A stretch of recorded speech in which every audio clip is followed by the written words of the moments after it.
This is In the Loop. I'm Christian Bryant. Tonight we're checking in on how the pandemic is reshaping the race for the White House. Then, the tie between police reform and gun reform. And we'll highlight an interview with a journalist who knows a bit about combating the spread of misinformation. No, not me. We're talking about a better journalist later in the show. But I can see how that can be confusing. Let's get started. If you had plans to visit Europe, it's not going to happen anytime soon. The EU announced it will begin lifting travel restrictions for 14 countries tomorrow, but the US did not make the cut. The council says the decision to lift the temporary restrictions was based on the cases and containment measures in each country. With that in mind, it's not a surprise the US didn't qualify. Right now, the nation leads the world in the number of coronavirus cases.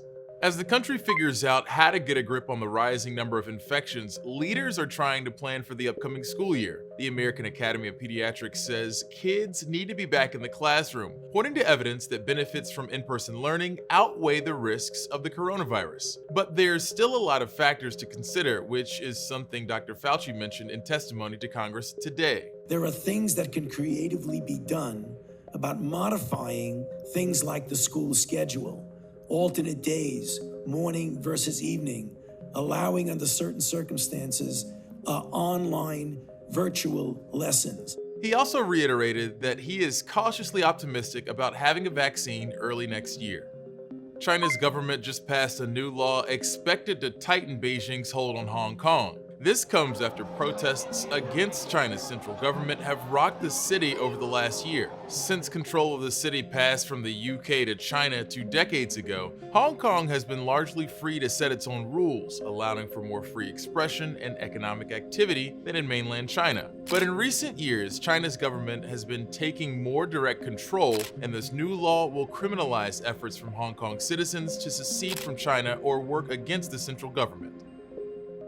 You might have noticed we don't talk a ton about the 2020 campaign on this show. I guess there's just been a lot happening lately, right? But this year is an election year, and just because we don't talk about it doesn't mean it's not there, like utility bills. We figured we'd let our own Andrew Rafferty give us an update on the political horse race leading up to November.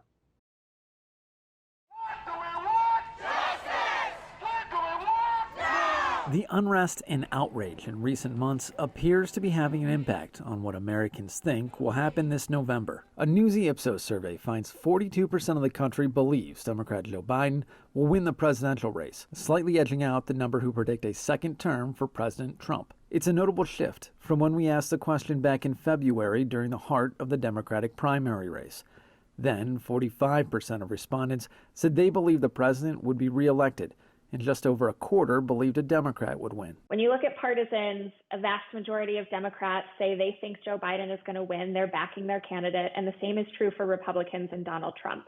However, among those that don't affiliate with either party, a plurality say right now that they think that Joe Biden is going to win. So that could kind of be indicating some of where the winds of change are, at least right now. Recent months have taken a toll on the president's standing among voters. His approval rating has sunk amid criticism of the federal government's response to the coronavirus, protests over racial inequality, and Democrats rallying behind Biden as their nominee. The survey also found a majority of Democrats and independents say it is important for Biden to pick a woman of color as his running mate. It is particularly of interest to younger Americans, who the former vice president struggled to appeal to in the Democratic primaries and have been the driving force behind the nationwide protests. A number of women of color are believed to be strong contenders as Biden narrows his list of potential picks. Among them, former Georgia gubernatorial candidate Stacey Abrams, who recently talked to Newsy about the significance selecting a black woman would have on the race. Having a woman of color, having a black woman at the top of the ticket with Joe Biden could be an incredibly strong and smart signal. Biden's pick is expected at the beginning of August, and his public comments suggest he's not looking for someone who will shake up the race. But public opinion experts say plenty of other things can over the next 4 months. I think a lot remains to be seen between now and then in terms of how the American electorate feels and what's going to happen. Andrew Rafferty, Newsy, Washington. When we're back, we'll hit you with some numbers we're pretty sure you haven't seen before. When you see a ghost forest for the first time, you're struck by how eerie it is. We've got dead trees that mark where the land was 10, 20, 50 years ago. They're the most striking indicator that I know of climate change anywhere on the East Coast. Getting caught up on the news needs to work with your schedule, and Newsy has you covered. Download our streaming app for Roku and Amazon Fire TV to get up to speed with the biggest stories of the day. Newsy, be informed, not influenced. Every once in a while, we link with our friends at Ipsos to survey Americans on a range of issues. We picked out a few key numbers from our recent drop, and here's what you all had to say. 74% of Americans say President Trump should wear a face mask. That includes even 56% of Republicans who believe the president needs to start taking this most basic step to stop the spread of the coronavirus. Even with calls to wear a mask coming from other prominent Republicans, the president still isn't typically wearing one around other people. Here's what he said when asked about it in April. I don't see it for myself. Maybe I'll change my mind, but this will pass, and hopefully it'll pass very quickly. 47% of people we polled are against removing statues of slaveholders from public spaces across the country. 45% go the other way, in favor of removing those statues and monuments. Because of the margin for error in polling, that's statistically an even split, meaning this continues to be one of the most divisive questions in America. No surprise there. And about 2 in 5 people among Gen Z and millennial generations who don't already have children say the pandemic has made them less likely to want to have children. That might have something to do with the financial impact of COVID, which has hit younger generations especially hard. As advocates for police reform converse over exactly what that reform should look like, some experts say the role of guns should also be a part of the conversation, especially since nearly 1,000 people are shot and killed by police each year. Newsy's Shira Tarlow has more. Enough is enough! Enough is enough! Enough is enough! That's the rallying cry heard from many of the nationwide protesters demanding justice for George Floyd and the hundreds of Black Americans who have died in police custody. It has inspired a nationwide debate about systemic racism and police brutality, but largely absent from the ongoing discussion is the role of guns. When the bottom line is we want fewer civilians killed by law enforcement, in order to achieve that goal, we should be addressing guns. Floyd's death did not involve a firearm, but most fatal police encounters do. Data suggests about 1,000 civilians are fatally shot by police each year, and Black Americans are disproportionately affected.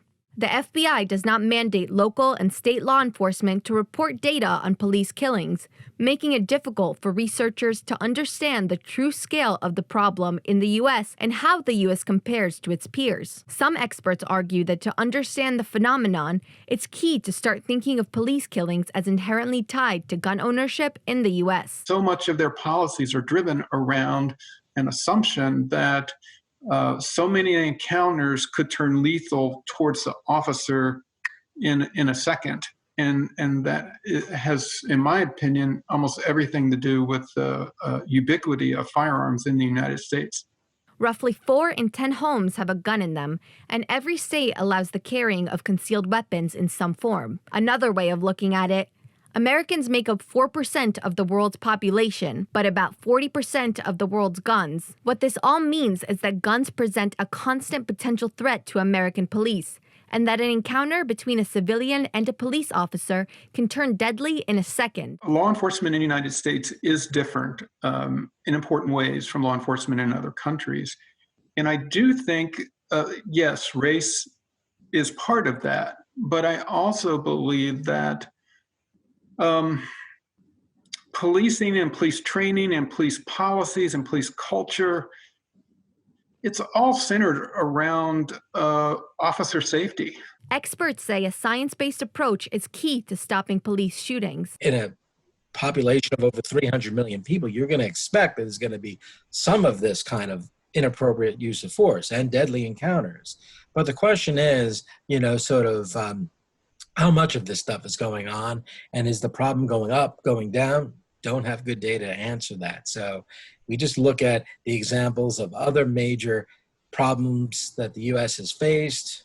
Data and science is a way forward to get at that. Stronger gun laws are also crucial to reform, they say. The two different things I think we need to be thinking of is, sit down and redesign public safety systems to respond to the needs in the community. We need to have community voice in that process.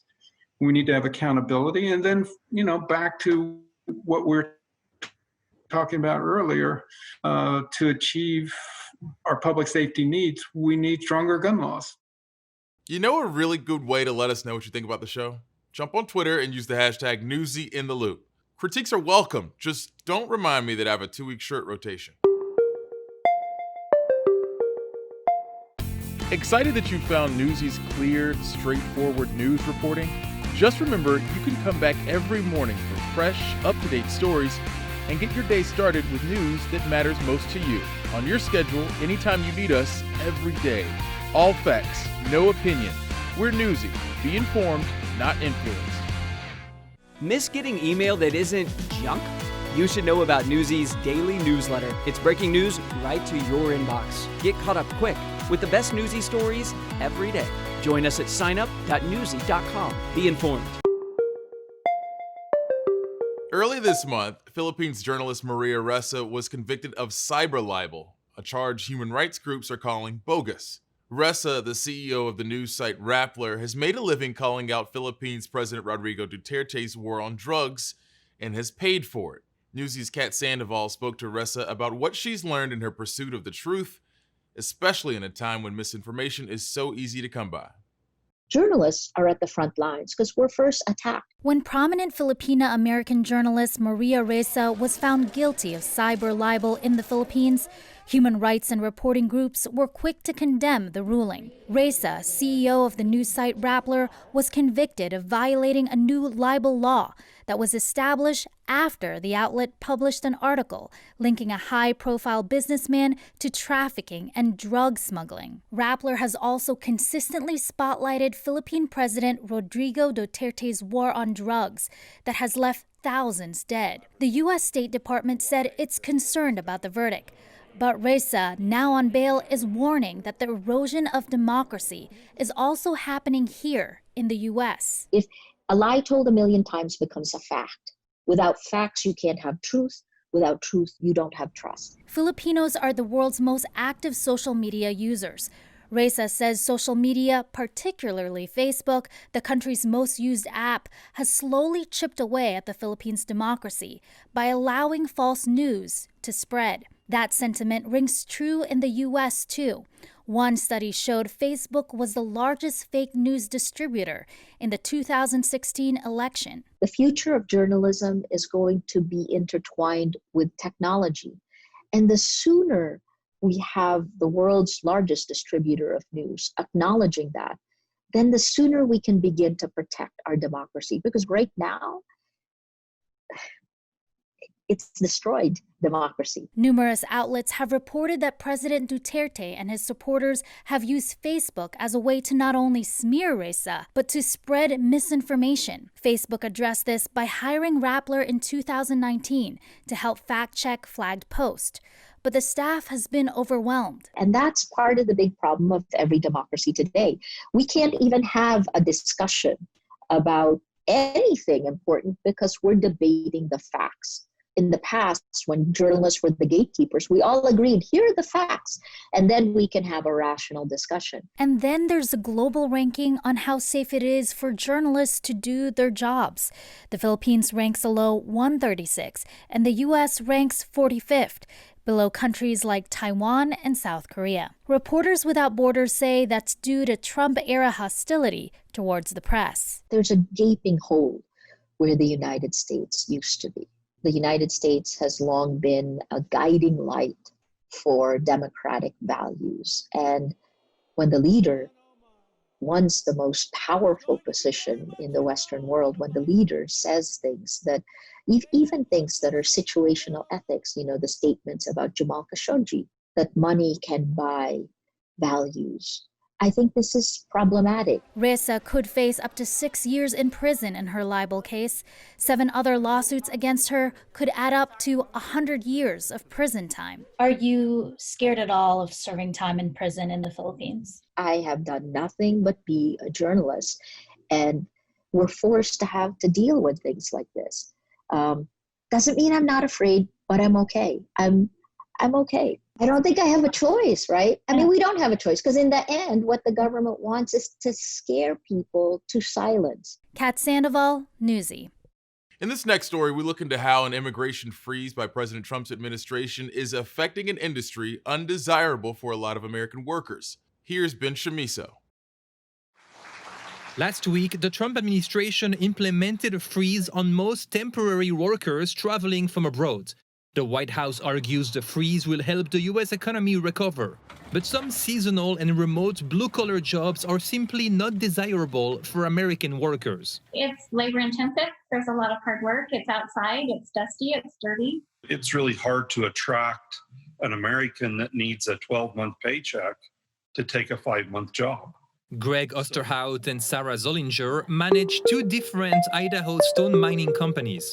For decades, they have relied on Mexican guest workers to extract quartzite from nearby quarries from May to October. I offer the shortest season, and so I'm the last one to be able to compete to hire local people. We're in a town of 700 people.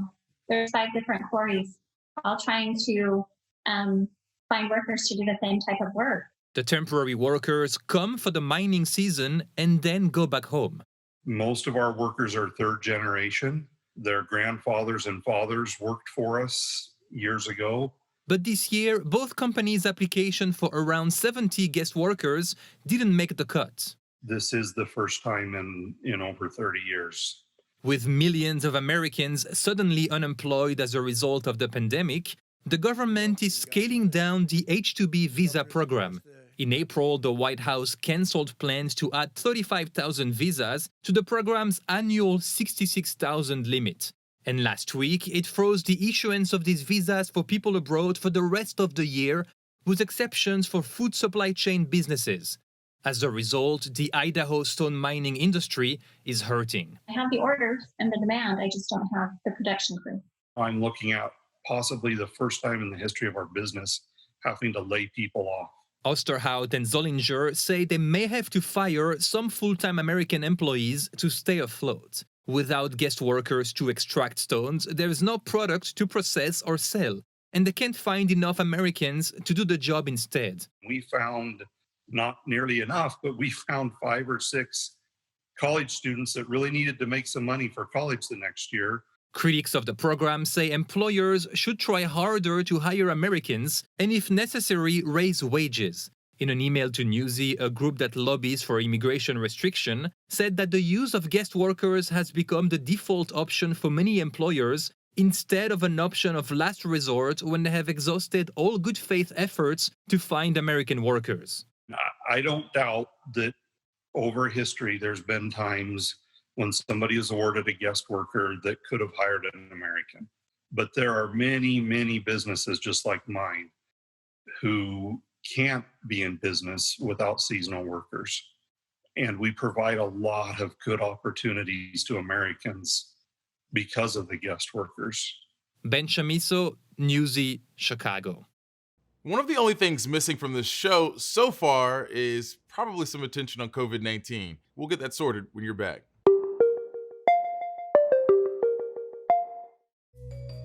So you've gotten tested or treated for COVID-19. Newsy wants to hear from you about how much your treatment cost. Whether your bill was big or small, share your cost of COVID story by going to newsy.com/bills. Rideshare companies have implemented safety measures during the pandemic to keep riders and drivers safe. But there's no harm in asking just how safe those measures are. I don't have an answer to that, but our own Lindsay Thies does. When it comes to getting sick with COVID-19, you might be thinking about this, and we have too. Brian asked, what's the risk if I take an Uber or a Lyft? We asked the experts. Their take, contracting COVID-19 from riding in or driving a rideshare is medium risk. So we know that this virus spreads most easily in indoor settings or when you're in close proximity to someone who is infected. And being in a car with someone who's infected would kind of fit into that criteria as well. I know many rideshares are really encouraging drivers and passengers not to use those services if they're feeling ill, and that's definitely something that we would recommend to everyone. The shared rides certainly are a little more concerning that way, but I have seen a lot of these services, they're very much aware of this as well, so they're putting up either plastic or plexiglass there to really keep that barrier. I think that's important. Additionally, if you mask or the driver is also masked, that would further decrease your risk of getting infected in those settings. The other way that the virus can be transmitted is through common surfaces, and so anyone who is driving Uber or Lyft should take care to wipe down surfaces in between passengers in their car as well to further decrease their risk. If you have a question about your risk, email us a video question to what'stherisk@newsy.com. The United States hit another coronavirus milestone, which is probably something you've heard periodically over the last few months. In this next story, we take a look at exactly where we are in the fight against COVID-19. The number of global coronavirus cases hit the 10 million mark on Sunday, while the death toll nears 500,000. As the coronavirus continues to spread across the globe, Johns Hopkins University reported that the total number of coronavirus cases surpassed 10 million by the end of the weekend. The United States makes up about a quarter of known infections around the world, with at least 2.5 million cases. The U.S. has also had the highest number of deaths, more than 125,000. Appearing on CBS's Face the Nation, Vice President Mike Pence on Sunday defended the Trump administration's handling of the pandemic. Because of the leadership that President Trump has provided, because of the extraordinary innovation that we have brought to this task, we're in a much better place to respond to these outbreaks than we were 4 months ago. I mean, today we are now testing 500,000 Americans a day. We're able to do a great deal more surveillance and community testing than ever before. We are focused, our entire team is focused on working with governors to make sure that we meet this moment and support the efforts at state levels. Loosening lockdown restrictions and Americans ignoring social distancing are being blamed for the surge in total U.S. cases and percentage reporting positive in those cases. That's forced some states to hit reverse. Bars in Texas and Florida have been ordered to close, and there are reports that the EU will ban travelers from the U.S. because of the high numbers. Brazil has the second highest number of cases in the world with more than 1.3 million. In China, Beijing officials say they've contained a second wave of the virus after an outbreak from a market in early June. For Newsy, I'm Antoinette Miller. Thanks for watching In the Loop. Hopefully you won't be out of the loop for the next 24 hours, but you know where to come to get all caught up. Tomorrow, same time, same place.